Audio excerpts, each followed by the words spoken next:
Sebuah pesawat tempur F-18 milik Angkatan Laut Amerika Serikat melepaskan tembakan ke sebuah kapal tanker minyak Iran di Teluk Oman dan menghentikan kapal tersebut dengan paksa setelah kapal itu mengabaikan peringatan berulang kali untuk mengubah jalur. Pada hari Kamis, 7 Mei 2026, krisis di Selat Hormuz menghadapi tekanan baru. Di satu sisi, Washington menyatakan bahwa mereka hanya menjalankan blokade laut terhadap kapal-kapal yang masuk atau keluar dari pelabuhan Iran. Di sisi lain, Teheran berusaha mengubah insiden ini menjadi propaganda perlawanan, sambil juga merilis gambar yang diklaim sebagai drone pengintai Amerika Serikat yang ditembak jatuh di atas Hormuz. Saya akan segera menceritakan semuanya kepada Anda. Tapi sekarang, Anda pasti ingin berlangganan saluran ini agar tetap mendapatkan informasi terbaru, informasi secara real time, dengan kualitas jurnalistik terbaik yang pernah ada, sesuai standar kredibilitas Milson Alves. Kapal tersebut mencoba menuju Iran, mendapat perintah untuk berhenti, tidak mematuhi, dan akhirnya kemudinya dinonaktifkan. Tembakan meriam 20 mm yang dilepaskan oleh F-18 yang lepas landas dari kapal induk USS Abraham Lincoln. Kapal yang terkena adalah MT Hasna, sebuah kapal tanker berbendera Iran yang, menurut Komando Pusat Amerika Serikat, berlayar di perairan internasional menuju pelabuhan Iran di Teluk Oman.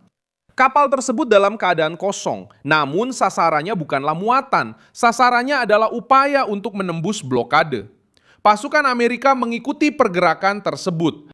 Mereka mengeluarkan beberapa peringatan dan memberitahu awak kapal bahwa jalur tersebut melanggar aturan yang diberlakukan oleh Washington. Ketika Hasna terus maju, Angkatan Laut Amerika Serikat menggunakan pesawat tempur untuk melumpuhkan kemudi, mencegah kapal itu mencapai pelabuhan Iran, dan menunjukkan bahwa blokade bukan sekedar ancaman kosong. Hingga saat ini, belum ada pengumuman resmi mengenai korban jiwa dalam kasus MT Hasna. Informasi publik yang dirilis oleh Amerika Serikat menyebutkan kapal telah dilumpuhkan, kemudi rusak, dan jalur pelayaran terputus, tanpa laporan terkonfirmasi mengenai korban tewas. Ini penting karena menunjukkan jenis tindakan yang dipilih. Ini bukan serangan untuk menenggelamkan kapal tanker, tetapi tindakan yang diperhitungkan untuk melumpuhkan kemudi kapal dan mencegahnya menyelesaikan perjalanan. Reuters melaporkan bahwa pada 4 Mei 2026, pasukan Amerika menghancurkan 6 kapal kecil Iran dan mencegat rudal jelajah serta drone yang diluncurkan oleh Iran. Sementara Laksamana Brad Cooper mengatakan bahwa Garda Revolusi mencoba mengganggu operasi Amerika. Menurut Reuters, operasi Amerika melibatkan kapal perusak, pesawat, aset bawah laut, dan struktur pertahanan yang jauh lebih besar daripada pengawalan biasa kapal-kapal dagang. Dan disinilah kemungkinan drone yang ditembak jatuh menjadi faktor berbahaya.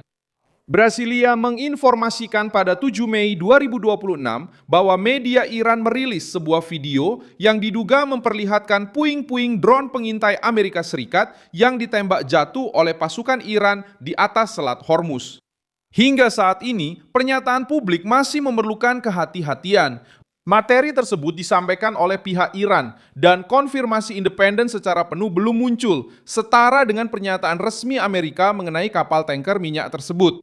Meski begitu, secara politik Teheran berusaha menjual citra sebagai respon langsung, seolah-olah mengatakan bahwa jika Washington menyerang kapal Iran, Iran juga mampu melukai aset pengintai udara Amerika Serikat. Inti permasalahannya sederhana, Iran sedang mencoba menguji sampai sejauh mana mereka bisa melangkah. Pertama, mengancam pelayaran, lalu menekan kapal kargo. Selanjutnya, mencoba menyangkal kekuatan operasi Amerika. Sekarang dengan kasus drone, mencoba menunjukkan bahwa mereka masih memiliki kemampuan pertahanan udara di sekitar Selat Hormuz. Namun, reaksi Amerika terhadap Hasna menunjukkan bahwa Angkatan Laut Amerika Serikat mulai bertindak dengan toleransi yang lebih rendah. Kapal tersebut sudah diperingatkan, mengabaikan perintah, dan akhirnya dihentikan. Rezim Iran ingin menggunakan kapal tersebut untuk menunjukkan bahwa blokade itu bisa dilawan. Pada akhirnya, mereka justru memberikan kepada Washington sebuah demonstrasi otoritas Angkatan Laut di tengah krisis. Di ranah diplomatik, kasus ini menjadi penting justru karena terjadi saat masih ada pembicaraan tentang kesepakatan untuk mengakhiri. Inilah sisi yang paling merepotkan bagi Teheran. Sementara para perwakilannya mencoba bernegosiasi, mencari jalan keluar. Kapal-kapal dan pasukan militernya terus terlibat dalam insiden yang memperkuat citra sikap menantang. Bagi Trump, hal ini memperkuat tekanan. Logika Gedung Putih adalah mendorong Iran untuk memilih, menerima batasan, membuka jalur pelayaran, dan mengurangi ketegangan.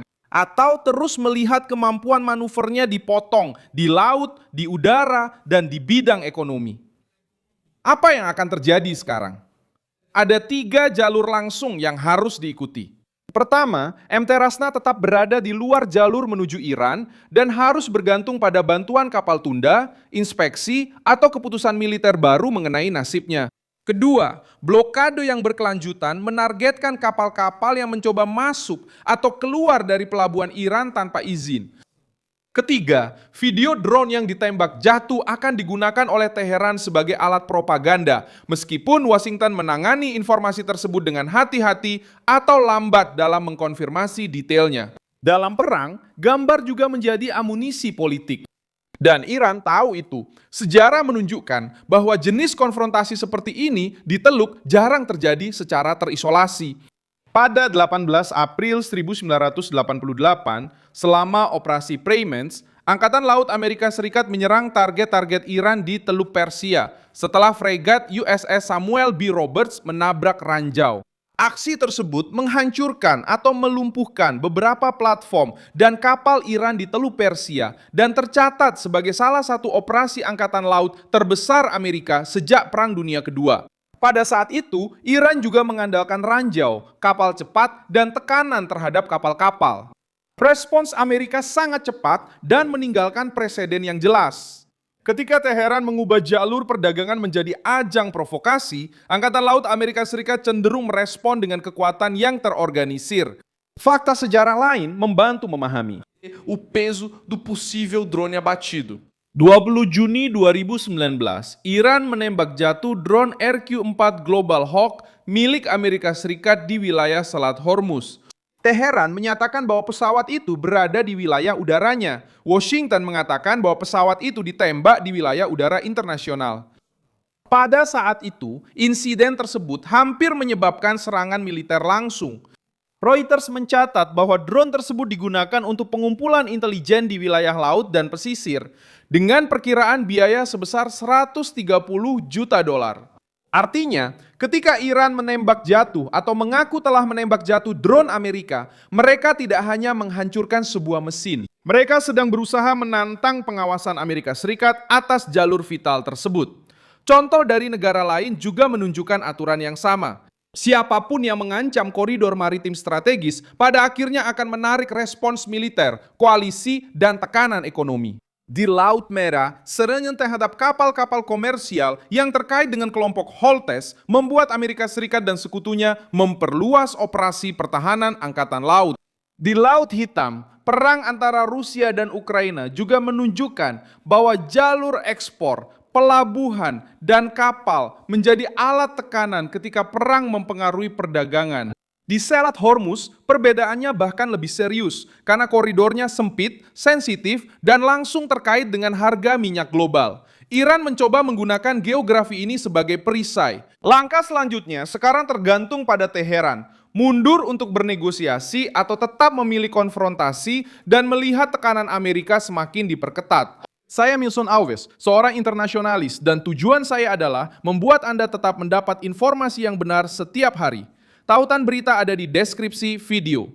Beri like pada video ini, subscribe ke channel, dan di akhir, lihat komentar agar Anda bisa lebih terlibat dengan komunitas. Milson Alves.